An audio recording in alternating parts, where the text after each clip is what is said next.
2025 वर्षातील सर्वाधिक कमाई करणाऱ्या चित्रपटांमध्ये गणला गेलेला छावा पुन्हा एकदा चर्चेच्या केंद्रस्थानी आला आहे। लक्ष्मण उतेकर दिग्दर्शित या भव्य ऐतिहासिक चित्रपटाला प्रेक्षकांनी अक्षरशः डोक्यावर घेतलं होतं। अभिनेता विक्की कौशल यानं छत्रपती संभाजी महाराजांची भूमिका साकारत प्रेक्षकांची मनं जिंकली होती। छत्रपती संभाजी महाराजांच्या पराक्रम, शौर्य आणि बलिदानाची गाथा मांडणाऱ्या या सिनेमाचा शेवट अनेक प्रेक्षकांनी भावनिक ठरला। चित्रपटाचे संगीत ऑस्कर विजेते संगीतकार ए.आर. रहमान यांनी दिले होते। काही गाणी आणि पार्श्वसंगीतानं अंगावर काटा आणला, तर काही प्रेक्षकांनी समीक्षकांनी संगीताच्या शैलीवर टीकाही केली होती। असं असतानाच आता स्वतः या चित्रपटाला संगीत देणाऱ्या ए.आर. रहमान यांनी छावाबाबत केलेल्या वक्तव्यामुळे नवा वाद निर्माण झाला आहे। बीबीसीला दिलेल्या एका मुलाखतीत ए.आर. रहमान यांनी स्पष्ट शब्दात आपली भूमिका मांडली। ते म्हणाले, काही सिनेमे वाईट हेतूने तयार केले जातात आणि असे सिनेमे टाळण्याचा मी नेहमी प्रयत्न करतो।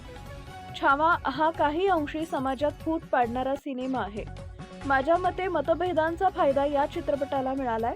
या वक्तव्यामुळे अनेकांना आश्चर्य वाटलं, कारण छावाच्या यशामागे रहमान यांच्या संगीताचाही मोठा वाटा असल्याचं मानलं जातंय। रहमान यांनी आपली पुढे भूमिका स्पष्ट करत सांगितले, माझ्या मते शौर्य दाखवणं हा या सिनेमाचा खरा गाभा आहे।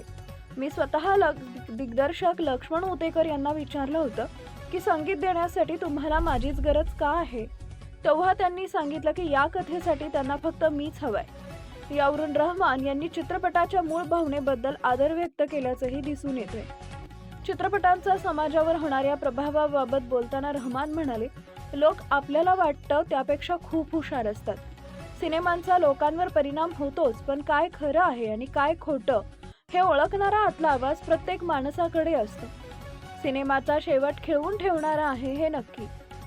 छावामधील पात्र मराठी रक्तात आहेत। रहमान यांनी छावातील पात्रांबाबत भावनिक प्रतिक्रिया दिली। ते म्हणाले, छावामधील पात्र अतिशय प्रसिद्ध आहेत। ती प्रत्येक मराठ्यांच्या रक्तात आहे। सिनेमा संपल्यानंतर काही मुलींनी म्हटलेली सुंदर कविता ऐकून मी भारावून गेलो। अशा प्रकारे मराठी माणसाच्या हृदयाला भिडणाऱ्या सिनेमाला संगीत देणं हे माझं भाग्य आहे। वादविवादापासून दूर पाहिलं तर छावानं बॉक्स ऑफिसवर ऐतिहासिक कामगिरी केली आहे। या चित्रपटानं 797 कोटी 34 लाख रुपयांची कमाई करत 2025 मधील सर्वाधिक कमाई करणाऱ्या सिनेमांमध्ये आपलं स्थान पक्क केलंय। इतिहास, भावना आणि भव्यतेचा संगम असलेला छावा आजही प्रेक्षकांच्या चर्चेचा विषय आहे। मात्र ए.आर. रहमान यांच्या ताज्या वक्तव्यामुळे या चित्रपटाकडे पाहण्याची दृष्टी पुन्हा एकदा बदलली असून येत्या काळात या मुद्द्यावर आणखी तीव्र प्रतिक्रिया उमटण्याची शक्यता व्यक्त करण्यात आली आहे। नवनवीन बातम्या पाहण्यासाठी आजच विदर्भ दूत न्यूज चॅनलला सबस्क्राईब करा आणि बेल आयकॉनला सुद्धा क्लिक करा।